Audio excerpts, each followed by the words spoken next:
geçmesi gerekir.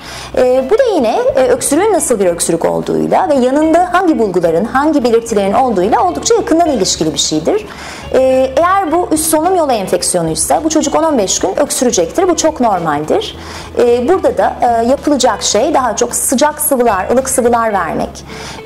Nem, odasında nem bulunmasıdır. Soğuk buhar bulunmasıdır. Yalnız buharın da çok fazla aşırıya kaçırılmaması gerekir. Aynı zamanda bu çocukların bal yemesi, bal, zencefil, limon gibi karışımlar yemesine fayda vardır.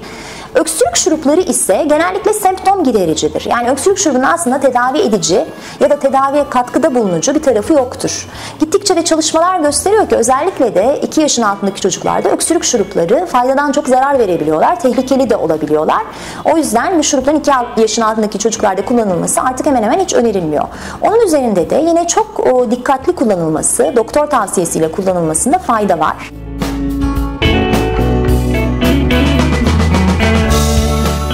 Piyasada çok farklı öksürük şurupları var ve bütün dünyada da bu böyle. Bunların çoğu da kişilerin gidip kendileri eczaneden alabileceği şuruplar.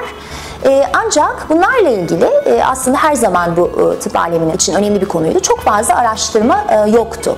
Ve bunlar diğer ilaçlar gibi özellikle de çocuklarda çok da fazla araştırma olmadan kullanılan ilaçlardı. Son yıllarda ise çalışmalar gösteriyor ki özellikle 0-2 yaş arasında güvenlik dataları çok da iyi değil.